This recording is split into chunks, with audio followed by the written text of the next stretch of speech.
Ladies and gentlemen, I have to tell you that I think Scott Jeffrey is my unsung hero.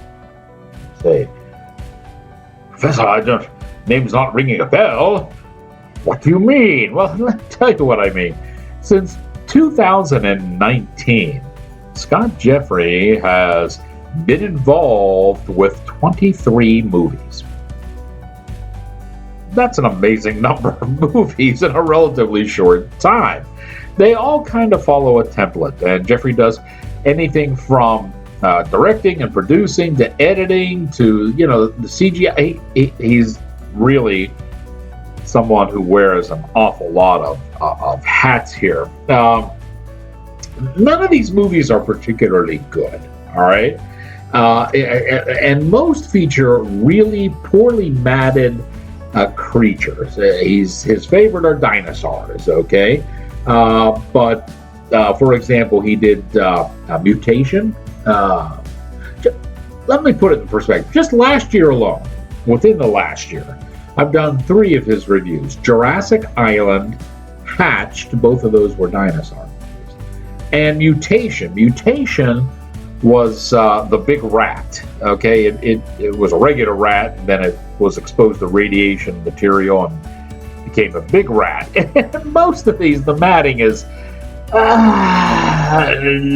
questionable, all right?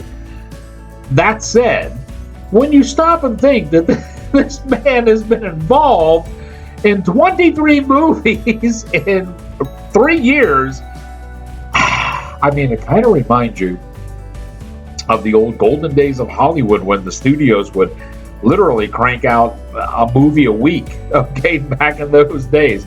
And I can say this about him, that the matting, while I ragged on it a little while ago, it seems to be improving with every movie he makes. So, I don't know, maybe at this rate, 5 or 6 years, it'll start looking really, really good. He's back up and bat again, and cinematic class is about to begin. Your professor. Is it?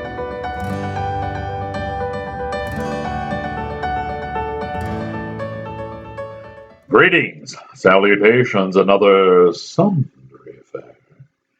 I am your cinematic professor and purveyor of truth in movies. And tonight's lesson plan is a film called Kingdom of the Dinosaurs.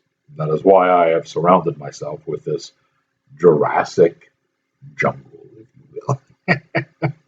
Scott Jeffries is the man behind this, and as I said, if he continues at this pace in 5 or 6 years, he'll probably have some movies that are really worthwhile as far as watching visual effects are concerned. This one's actually got a few scenes that aren't too bad. Let me set this up for you. World War III is about to begin. And the government, in this case, this is shot in Wales and England. So the government has selected certain people to go to a bunker and try to, live through the war and maybe restart population when all this is over and done with. So we have our people that go into this bunker, and after 2 years of seclusion, they realize their supplies are running low. Now, communication with the outside world stopped some 6 months ago, so they really have no idea what's going on in the outside world. But people got to eat, right? So they decide to come out of the bunker and see if they can get some supplies, and they're greeted by man-eating dinosaurs, and they're the favorites that Scott Jeffrey likes to use. We have the T-Rex and we have the Raptors. There's one scene where he stretches his wings a bit, literally, and shows a flock of pteranodons flying over our heroes, or as some people now say, P-pteranodons flying over.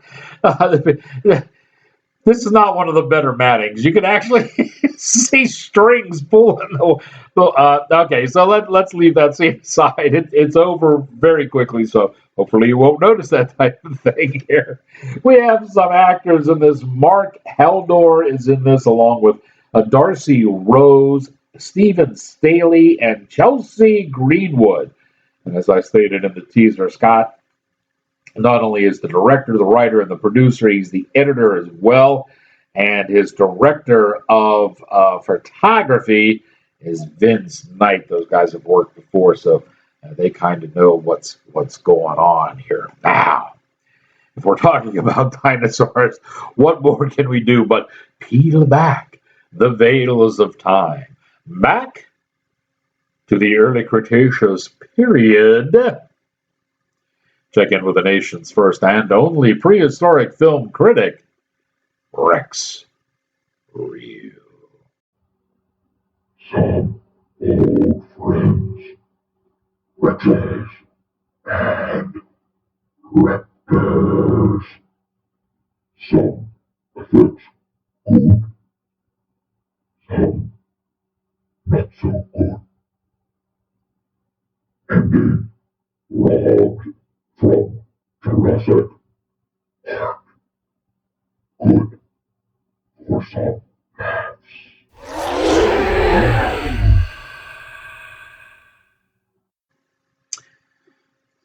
Rex likes it anytime he gets to see some old family members on screen. So, I got to tell you, folks, this story has so many holes in it. It's laughable. First off, they're in a compound, okay, in the bunker, and some raptors manage to find their way in. As the raptors are chasing these, nobody shuts a door, okay? There are a veritable plethora of doors and gates, and no one shuts them so that the dinosaur can just. Here's another thing: no one picks up a gun, right? When someone gets narfed and gun drops, people will run right back, and nobody's. Maybe I should pick up this gun. No, forget it. Doesn't happen. And speaking of guns, we have several members in this bunker, our Army personnel. They are in full tactical gear without rifles. The only thing they have is a handgun. Looks like a 9mm, possibly a 45. That's it. How do you get into full tactical gear and only have a firearm? Yeah. Couldn't quite get that one out. Hey, listen, I told you that Scott Jeffrey has done 23 movies since 2019. Already in the last year, this is now the fourth movie I've reviewed of his. He's got two more that are coming out within the next 6 weeks. Okay. One is Dino Prison, which I'm sure will be most excellent. And the other is Dino Hotel 2.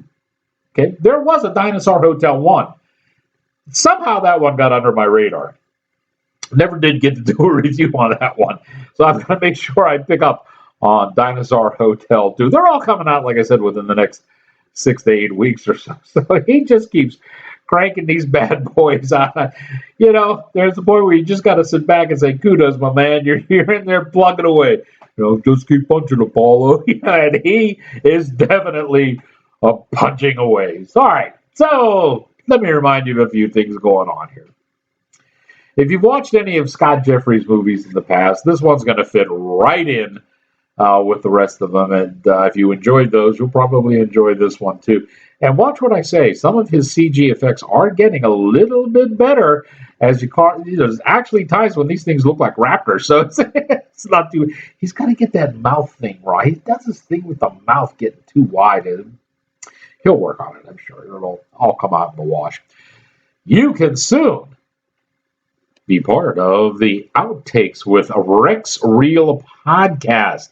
We're moving pretty quick on this thing, and I hope to have it up and running for you before the holidays come along. So keep an eyeball open for that. And then don't forget, on social media, we are pretty well rounded out. You got the Facebook page and, of course, the YouTube. We're also on MeWe and on Parler and on Rumble. So, Gab. We're on Gab too. So not a bad little collection of social media sites.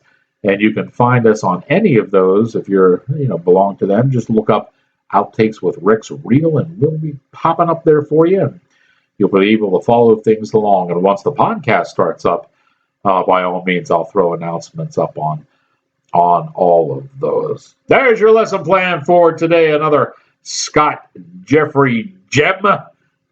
Kingdom of the Dinosaurs. And now that you have learned what you have learned, here ended your lesson.